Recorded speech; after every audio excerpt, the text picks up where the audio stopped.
Welcome to the Film Florida podcast. I'm John Lux, and I'm the Executive Director of Film Florida. Before we get to our interview, if you're not already a member of Film Florida, please consider joining at filmflorida.org. Please also consider going to our website and donating $20.25 for our 2025 fundraising campaign. Visit the Film Florida merchandise page at filmflorida.creator-spring.com to purchase Film Florida t-shirts, sweatshirts, coffee mugs, and more. All merchandise proceeds go to the Film Florida Filmmaker Grant and Scholarship Fund. Miami-based Alexis Garcia is the founder of CAT5, a finance and production label for action films focused on building a better machine for filmmakers and financiers. He sees CAT5 as a turnkey financing and production option for filmmakers, leaning in on content with strong production appeal. CAT5 targets independently financed and or produced action films in the $10 to $50 million budget range. Alexis is an entertainment executive with more than 20 years of domestic and international deal-making experience, including roles as a lawyer, agent, producer, and now founder. We talk about all of this and more on this episode of the Film Florida podcast. Here's my conversation with Alexis Garcia. Welcome to the Film Florida podcast, Alexis. Thank you. So give us your backstory. Help the audience get to know you a little bit. Sure thing. So I was born and raised in Miami, went to college at Vanderbilt University. And, while there, thinking about what my career should be, I already had this interest in the entertainment industry. I'm not sure I recognize it as an industry. Being an English and theater major, I acted, I directed. I recognized that maybe that path, the pure creative path, wasn't something I had the stomach or the drive for. And I somehow arrived at this idea that entering the entertainment industry as a lawyer, being an entertainment lawyer, would be a path that I could pursue responsibly as a son of Cuban immigrants. So that's what I set my sights on, not really with any information to go on. As you know, information back then was a lot harder to get. So Sure. I just kind of decided that because I loved movies and loved the idea of this industry, that I would go in through this responsible way of being an entertainment lawyer. So I went to law school at UCLA because that's where you would have, the most connections and the most curriculum in the law school to learn about entertainment law, which is not incredibly relevant, but again, I thought it was. And I graduated, practiced as a lawyer for about 5 years at a couple of different firms, specializing in entertainment law. Thought that my path would lead me to being a talent lawyer, so representing, the actors, writers, directors, producers, and on their behalf. In the process of kind of figuring out where the best place to do that would be, where the best kind of talent firm would be that I wanted to end up at, I changed my mind and I saw other parts of the industry and said, I'm a little too far away from the creative part of this business, which is, what drew me in originally. And it's great that I have this background as a lawyer, that I know, that I understand how to work with lawyers, that I've been on the deal making side, but how can I at least, move some measure of degrees closer to the creative, and this role that at the time existed, but was still very much in a growth stage, this role of a we call it a film packaging agent or a film finance agent or an indie film agent. There have been a number of names for this role, but this was a role that existed at all the talent agencies at that point. At a couple of them, there were just one or two people, and the bigger shops like CAA at this point, there were probably 7 or 8 people in this group. But this group would be the agents that would raise money for projects, often involving clients of the agency, but not always. They would package those projects, primarily meaning attaching directors or actors that would enhance their abilities to raise that money.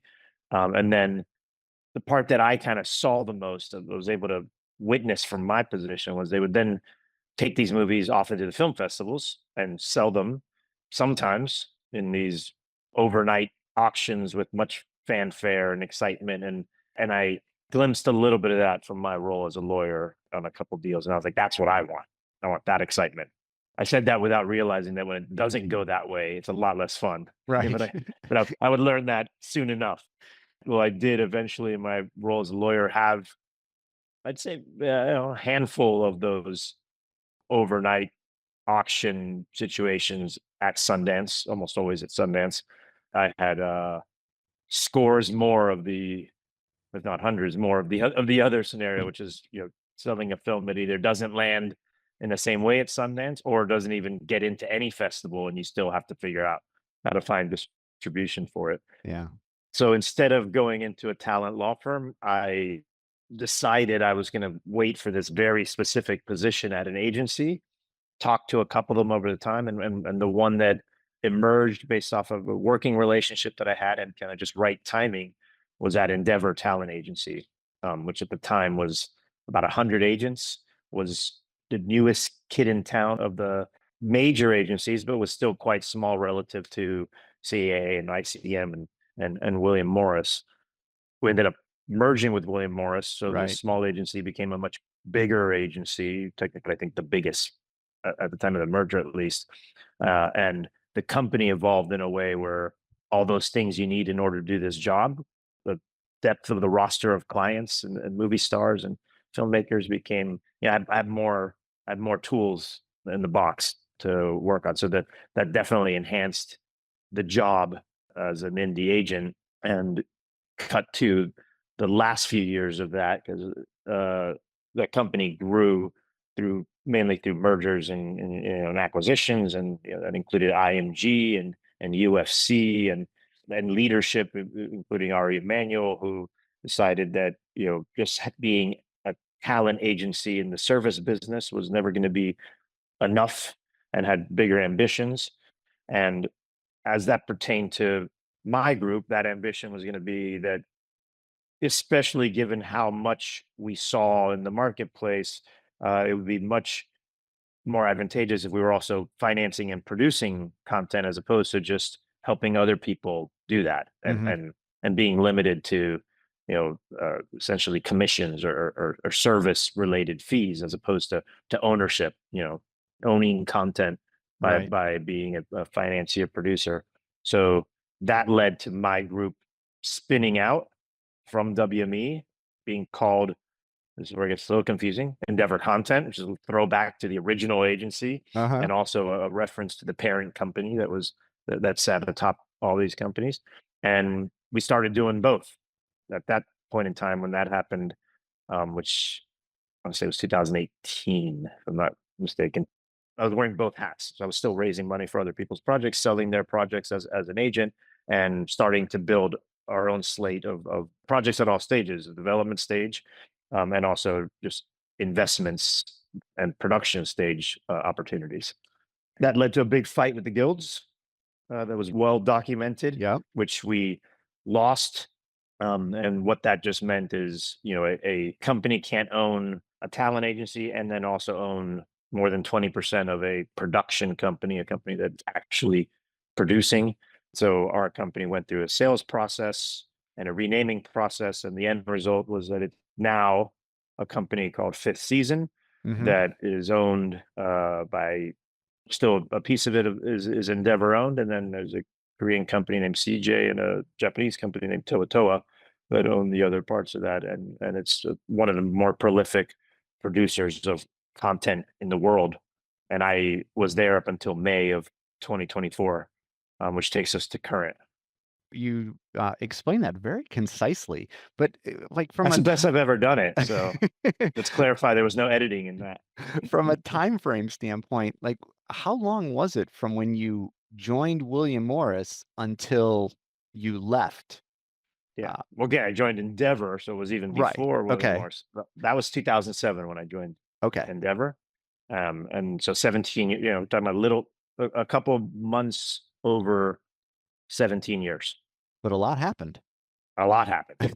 And if that stuff hadn't happened, I don't think I would have stayed in that, that initial desire to be in a certain part of this space, which was never 100% creative, but always with a constant draw to be closer and closer to the creative. Being an agent in that group at a company that didn't evolve that way probably would have reached a natural expiration date where I would have Hmm. felt the need to go to a studio or a production company or partner with a filmmaker, something that would allow my job and career to evolve. That I was fortunate enough that evolving was happening at the company that I chose to join. And so it gave me a natural evolution that built my career. Yeah. Now let's talk about Cat5. You're based in Miami. What inspired you to create the company and start a new endeavor? No pun intended there, of course. Yeah. It's even better if it is intended. Yeah. So at this season, and I guess to put a punctuation on what my final role was at fifth season, which is I was the head of film. And during that time, when we started financing and producing movies over the last few years of the company, oversaw about a little over 40 film productions, right? So those are 40 films that we either financed and or produced, often with partners, but still kind of an incredible amount of volume Hmm. over a few years, especially considering that those few years included COVID Right. and included strikes. So, at one point in time, I think the peak of how many movies we had in production at one time, including prep and post, there were 12 movies at one point in time that were Yeah. either shooting or prep. So it was incredible volume and scale, kind of building a company to scale for a variety of reasons that ultimately led to the result of the sale that we needed, the divestment sale that we needed. But scale was the objective, right? Hmm. And if you're going to build to scale, it's hard to have specificity about what kinds of things you're doing. So we really, if the question was asked, what kind of films does fifth season make? My favorite answer to give, because it showed the range, was we made everything from Michael Bay's Ambulance, which is a $50 million action movie with a Universal as a partner, to Maggie Gyllenhaal's directorial debut Lost Daughter, which Hmm. was a less than $5 million budgeted indie that we made on our own, and then ultimately sold to Netflix and became an awards contender. And we made smaller movies than that as well, but like that Hmm. was indicative of everything. Like when you say something like that to agents and producers, you're going to get everything under the sun. And Sure. it's kind of what you wanted. But in thinking about what's my next move going to be, which is something that I talked about with my partners at fifth season, who do back my company, who do back Cat5, Okay. I kind of wanted to pivot entirely from, general voluminous scope to specificity. Hmm. So, especially being then in a startup phase where like I couldn't afford to have submissions of every genre and everything the same way that I could do that at fifth season with a team of creative execs and assistants and readers, and we could process an incredible amount of submissions. So I wanted to go specific, and Cat5 is the result of that, where I said I want to focus on this genre, on the action genre, which does not have a strict definition, right? It's easier to say something clearly isn't action than to properly define the scope of what is action, because certainly that could include all the subgenres: action comedy, action sci-fi, action Hmm. thriller, creature features. Certainly could be action movies, but it did signal that I'm out of the traffic of certain spaces that historically I would have been busier in. For example, art house movies had an incredible run being involved with many art house movies and many kind of American indies whose destiny really did depend on festivals and that whole life cycle. And I wanted to kind of shift into something that was more consumer driven, right? I think the consumers today, and really always from a populist standpoint, crave pure entertainment and commercial stories and movies. And it's not to say there's not space for the other kinds, but I wanted to focus on being in that space and being tuned in to the consumer. So that's the broad kind of justification for why Cat5 is what it is. So let's talk about some of the slate you have, or those that you can talk about. I mean, I know there's one that involved Sylvester Stallone. You got a couple other well-known people involved in some of the projects. So talk a little bit about the slate. Sure. Yeah. I mean, this is really, by Hollywood standards, still really new. So, Hmm. I mean, we launched in May. of 2024. Much of my slate's at the development stage, where I'm working on scripts, packaging projects, putting them together in order to get them into production. So it's easier to talk about the ones that have already been made. And the one you referenced is not only one that's already shot, but that it's imminently to be released. Comes out March 28th wide in the U.S. as well as in many territories around the world, and that's A Working Man, which yes was actually written by Sylvester Stallone off of a book by Chuck Dixon that he adapted. David Ayer came on and did some writing work as well, and then directed the movie in a reteam with Jason Statham. They worked together on The Beekeeper, which came out end of 23 to much success here, and also stars David Harbour, Michael Pena, amongst others. So yeah, very excited for that movie. Trailer is out, and that'll be the first movie with a CAT5 credit on it. That is a movie that kind of checks almost every box in terms of what I want to be doing, especially in terms of the budget range. I think being a company that's largely in the indie finance part of this business, and it's another question that I get asked, what's the budget range of what you can do?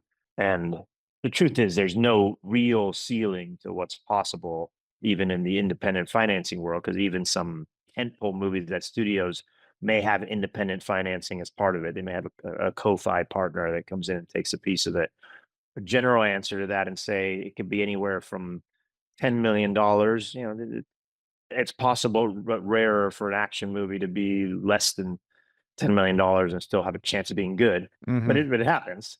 Anywhere from $10 million to $75 million, there would still be many people that are skeptical that a $75 million movie could be put together independently. So to come out of the gates with one that is closer to that end of the range, as opposed to the low budget range, is super helpful in that sell. And it does happen, pretty often. That space, the 50 to $100 million space, is not necessarily easy for studios to make movies of scope in that budget. It's become more and more expensive for the studios. So the independent players can live in that space quite successfully.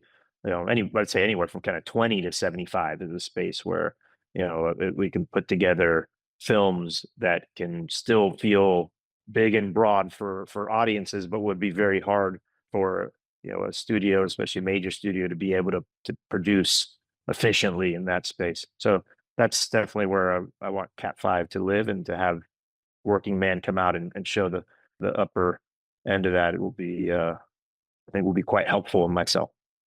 Now, you've also been involved in obviously quite a few projects prior to the CAT5 days. Share a favorite project, a favorite role, a favorite story from your past. Oh man, I got a lot of those. Um, I'll share a favorite experience, because it then also helps me talk about other things that I want to be doing beyond what we've just focused on. So one of the last movies I produced for fifth season was actually a comedy. It's called Friendship. It premiered at the Toronto Film Festival in 2024. It'll play at South by Southwest in 2025, which I think will have already happened maybe by the time this comes out. And then we'll come out sometime after that in the spring. Hasn't been announced yet, via A24. And there's a comedy that written and directed by first-time feature director named Andy DeYoung, that stars Tim Robinson, who's a sketch comedian best known from a show on Netflix called I Think You Should Leave, and Paul Rudd. And it's often referred to as a Paul Rudd comedy. Paul is phenomenal in the movie. It is not Paul Rudd's movie. He's in this movie because he wanted to do a Tim Robinson movie. So I think what audiences are going to find, I mean, the people that watch the show will have already known this, but what they're going to find is a tour de force comedic performance in a movie for the first time from Tim Robinson. I was a huge fan of Tim Robinson. I also knew that in order to sell this movie internally and say we're going to go make this movie, I also had to say we're going to go make a Paul Rudd comedy. And so there was a different kind of art being involved with a comedy that was relatively rare experience in the indie world, especially this kind of comedy, is while it has certainly some auteur filmmaking sensibilities, it's not what I would call an indie comedy in the kind of traditional like Sundance comedies that you might see. This felt kinship with the show, very much kind of an awkward buddy comedy, and I think the references that have come out in terms of what people compare the movies to are not necessarily things that are festival films versus things that are in the canon of great comedies that have been made, whether independent or at studios. That space, that experience was just super rewarding.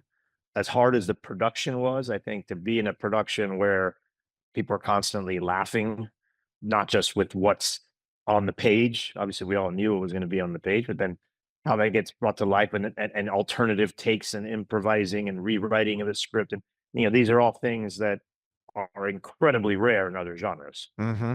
especially in the indie world, because you don't necessarily have a lot of time to experiment when you're on a tight budget. And beyond that, the camaraderie in terms of like people wanting to show up to participate in the film in order to be part of this club at a time when a lot of comedies aren't being made. And so I would tell people they were making this movie, and if they were in the comedy world, they already had heard about that this movie was going, and they were cheering for it, or they were saying like, we need this to work so that more comedies Mm-hmm. can be made. And that was just a totally different kind of experience than what I was used to. So that is something that is whether I put that under Cat5 or have a different label for it, the comedy space is something that I'm also developing a slate and a lot of plans to be able to go execute. It's a much less crowded space, for a variety Yeah. of reasons we don't need to get into. There aren't as many people looking to make comedies, and that's not necessarily connected to the audience desires. I think they'd love to see more options in the comedic space. There's have been some challenges to executing them over the years, but I think that the time is ripe now to be in that space as well. That was more about a genre than a specific experience, but No, that was great. I love hearing yeah, about that. Especially, I mean, I'm a comedy guy, so yeah. I'm always happy to talk comedies. Now, you're There was another one. There was another one that had that's also a comedy but the other last movie I made almost at the same time was a movie with Vince Vaughn okay. called Nonas. Steven Chbosky directed that, and that was a movie that it'll be out in Netflix at some point in 2025. I don't think that's been dated, but or at least publicly dated.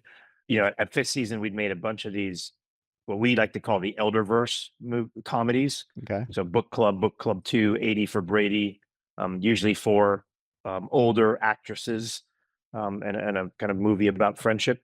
Here we made one that was four older actresses plus Vince Vaughn in a movie based on a true story about this restaurant in Staten Island that a guy opened without any restaurant experience, but just with the idea that he was going to hire Italian grandmothers to come do their home cooking recipes.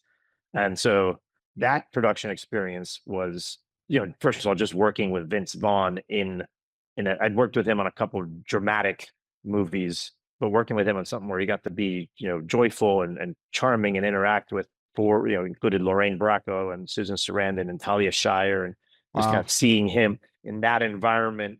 Parts of it was the Vince Vaughn you kind of always knew, and parts of it was like, oh, here's a Vince Vaughn who's still funny and charming, but isn't trying to be funny because he's playing Mhm. this very heartful character. That was another incredible experience getting to witness that on that shoot. Now, I know in your role, I'm sure you would love to be able to help everybody in all projects, but what do you look for in a project to say this one is one that I actually want to pursue? I mean, I know it's business related, but I mean, there's got to be more than just can I make money on it? So talk a little bit about the process of evaluating the projects that come to you and choosing the ones to pursue.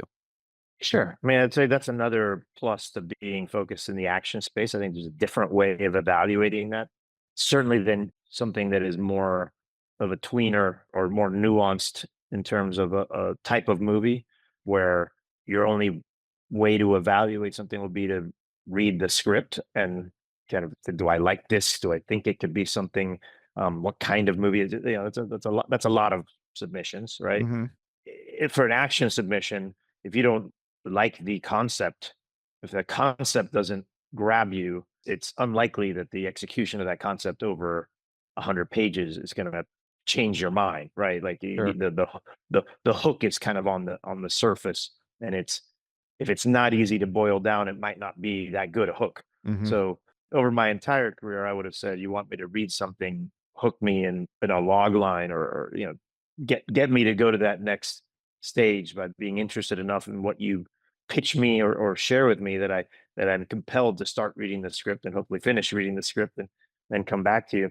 With action, it's even more extreme, which is not necessarily one sentence, but there should be a version you can do in one sentence that also Mm. has that hook, Yeah. right? Has enough to make me say, all right, give me that synopsis, tell me about the character. So that's one part, which is hook me early with kind of what the movie's about, especially if we're talking about an action movie, which is primarily concept plot driven. Mhm. That being said, to be able to get that movie made, whether it's at the lower end of the budget or the higher end of the budget, you also are going to have characters that will attract the actors that will justify the budgets, right? Or attract Yeah. even the director that can get the actors. So why are the characters unique, interesting, compelling for an actor making a commercial action movie? Oftentimes it's a commercial enterprise for them as well, right? And they might go Mhm. do an action movie and then go on stage on Broadway to flex the other muscle. But they certainly would love to find best of both worlds and at least believe there's a character worth portraying, even if it's in a concept that is what's driving the movie. So yeah, the characters being compelling, interesting, complex, right, is kind of the next part of that. And then for where I sit in the food chain of making movies, and this is the least important, but it is relevant, can you execute that concept in a relatively contained, scalable way, right? Like Mhm. the most attractive thing I can see in terms of a type of project will be one that I can look at and say, hey, if this comes together a certain way, I can make this for $10 million. But this same story with these same characters, yes, with maybe less set pieces, maybe a little bit less scope, some different choices, certainly. But that same story I could make for $100 million if Mhm. it was with, a certain level director and actors, and both could work, right? They could work in different ways. They need to work in different ways, right? Mhm. That bigger one needs to be a theatrical runaway success. But that smaller one, especially in this genre, could still find an audience. It's just that audience might be people at home looking for or on a plane or wherever they are looking for whatever that new action movie is that just came out with probably with some recognizable face, but not necessarily a theatrical movie star. And that's what I love about the genre is that Mhm. the consumers of the genre will consume it at both ends of the spectrum and everywhere in between. Not necessarily in theaters. Mhm. That's gonna take something being feeling urgent and big and good enough, but they'll still find those movies and enjoy those movies in the right kind of context.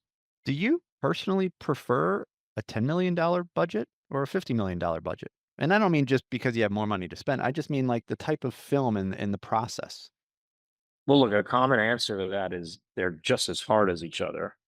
Yeah. Okay. So, and the $50 million one might have less risk than the $10 million one. So, objectively, if you're to say, do you want it to be harder with potentially the same or even more risk and less upside, or do you want to, have it be a little easier because you have more cushion, more flexibility, more time, more everything? So the objective answer would be you should prefer the $50 million one. I will say the $50 million one, your choice of who you can make that movie with in order to justify a $50 million budget is really narrow, right? Mhm. And particularly in terms of stars, Yep. right? So it's easy to say, of course, we'd rather do that, but now there's 5 people we can do it with, Yeah. and everybody knows that. Those 5 people are not discoveries. These are the 5 people that everybody's chasing on their movies. So the bullseye is smaller, right? You need Yeah. not just in terms of what's on the page, but kind of all the elements you need in order for the movie to get made. What's on the page, who's the director, when's it shooting, where's it shooting, it's $50 million. But does that mean it's $50 million because there's an adequate amount of money to get one of those actors that justifies that budget? Or is it $50 million because that's what the production is and you actually can't pay to compete for those guys? This is like in any business, this is supply and demand. So Hmm. if there's 5 people on that list, their price isn't going down Right. until more people get on that list, right? So it's a space where the need to mint new stars to be able to kind of justify these kinds of movies is greater than it's ever been, which takes you to that $10 million movie, because there you might have the opportunity to pave the way for somebody, or to give audiences a familiar face who maybe doesn't drive box office anymore, Mm. but who they would love to see in something interesting and commercial.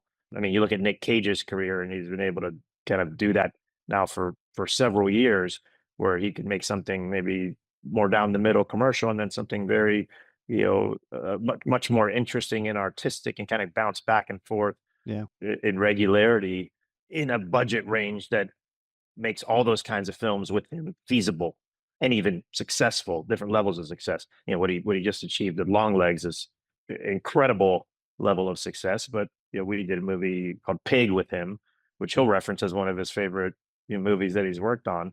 And artistically, that was an incredible success as well. So yeah, there can be a lot of joy in flexibility and freedom in that lower budget range, Yeah. especially for who you can work with, who can star in your movie. Yeah. You mentioned you grew up in Miami. CAT5 is based in Miami. Talk a little bit about South Florida's film scene and how it's evolved through the years that you've been around. There's never been a shortage of people shooting parts of things here, or setting things here, or wanting to be here. And I think that foundation will always make, Florida have the potential to have more production, and to have a certain amount of production, even if it's a week or a couple weeks, or even days out of a show. I'm certainly excited to do what I can to build more than that, right? And whether more than that is others that are based here, like me, who are generating content, whether or not it shoots here, right? Like, it's the creative production companies, Hmm. it's the machines that get to get. When I lived in LA and our company was based in LA, I think out of those 40 films, less than 5 shot in LA, right? Mm. So it didn't change the fact that we were headquartered there, that that was where things were generated. In this modern post-COVID era, I think people are more fragmented even at those companies and across, Hollywood Right. in general. So there's no reason it can't be centered anywhere, but certainly to be centered, for me to be centered in a place where, irrespective of what's going on with an incentive program, there will be people here who want to shoot and who want to create. Gives it an advantage over, over places where you don't have a program, you don't have that at all, right? You Right. don't have the foundation, you don't have the magnet that draws people to Florida, even if it's for other reasons. I think a lot of people that moved here for lifestyle reasons, moved here for family reasons, moved here for a change. But if you can pull those people together, you can accomplish a lot. It's just that there's not necessarily the connections that happen in other places casually. The Yeah. collisions in LA, Yeah. we talk about the collision. So it takes more work Yeah. to find out who else is here and how can we collaborate to do things that might not have been possible, a few years ago. Yeah. Well, in your role, talk a little bit about the importance of incentive programs and how you guys look at it from your perspective. Yeah, I mean, when I look at the comedy space, I am talking about low budget comedies, right? And so Friendship was a low budget comedy. Um, it was big enough that you had to factor in incentives, right? As in, and I'd say when I generally talk about that, if something is $5 million or more, really gets hard to talk about shooting somewhere with no incentive. Hmm. You know, in LA, you could, depending on how big your cast was and who you need, maybe there's a little bit more flexibility there. But if you have a movie that you weren't going to shoot in LA anyways, and you could shoot anywhere, right? You're generally doing that with a combination of creative desires and financial limitations, right? So the Hmm. incentive becomes a relevant part of that. It's not the only part of that, because what's the desirability for people to go there? especially if you're not paying them a lot. What's the cost of labor? What's the, the cost of resource? Yeah, all Mhm. these are factors, but incentive is one of those, and it's kind of the easiest one, right? Right. Because it's a set Yep. formula that is fairly predictable. Less important though when you talk about a sub $5 million film. So Right. definitely the idea of like, is there a low budget comedy that I could execute in Florida right now with the programs that do exist, through the county level? Those are live conversations that I'm having, with regularity. You get into the action movies, it's somewhat of a non-starter, right? I Yeah. mean, there have been a couple conversations because there are actors who are, Stallone lives in Palm Beach, right? Could you construct a movie of a certain size that like allows him to sleep in his bed and thus becomes something that you can make sense here? Possibly, Mhm. but the bigger the budget, the harder that idea is going to be to execute. Sure. And the truth is, if there was an incentive in Florida that was comparable to what we had before, the answer doesn't change that much, because I doubt it would be at the level of some of these other places, not just in America, but internationally, which is where a lot of the productions have gone, especially any 8-figure budgets and certainly the 9-figure budgets. Yeah. We're losing a lot of those internationally, and that's not just about an incentive. It's a number of other factors that are driving that. Right. So it's incredibly important. It is really a part of a finance plan for almost any film. Even if you don't have one, you have to then justify why you don't have one. It's like, hey, Right. there's no incentive here, but here's what we're saving. Here's why we're doing it. Here's why it's creatively going to deliver something that we can't get anywhere else. But otherwise, it's a driver. We're shooting somewhere because of the incentive plus all these other things. Yeah. Take us back to the beginning of your career. What advice would you give young Alexis or somebody starting in the industry that kind of wants to follow in your footsteps? If you really are interested in the industry, you have to absorb as much information as possible in order to have context and know the questions to ask. So somebody who's interested in the industry, who doesn't even know what deadline is, which is a free and arguably most important trade magazine or digital magazine or straight site that exists, right? Mhm. Somebody who doesn't even know what that is, or doesn't know about a podcast like Matt Bellamy's The Town. These are things that are free, accessible, current, constantly updating, getting into business issues about the industry. The case of The Town is delivering it with entertainment so you can kind of understand it even if you are a novice. That's the work you have to do before you ask somebody for a coffee in order to pick their brain, right? I think that's the best advice I could give. Like, that's not that efficient. You're going to get somebody's story and you're going to take their time, and you're going to, get some advice. But this would have been my advice. So if you've already been doing that and you come into a conversation, you're going to be able to ask me and engage with me on a whole different level than if I'm sitting with you. You say you're interested in the industry and you haven't done these basic, really accessible things. Yeah. Yeah. Where can people find out more about you and CAT5? The easiest way to track me down without having my information would be find me on LinkedIn. Mhm. CAT5 will have a site soon, but I haven't launched it yet. But that's CAT5, CAT5content.com. Maybe by the time this comes out, that'll already be up and running. Excellent. Well, we appreciate you spending time with us today to share your story and all of your experiences. Thanks so much for being on the Film Florida podcast. My pleasure. Thanks for listening to the Film Florida podcast. For more information about Film Florida, go to filmflorida.org and like or follow our social media pages. If you're not already a member of Film Florida, please consider joining at filmflorida.org. Please also consider going to our website and donating $20.25 for our 2025 fundraising campaign. Check out the Film Florida merchandise at filmflorida.creator-spring.com, and please remember to subscribe, rate, and review the podcast.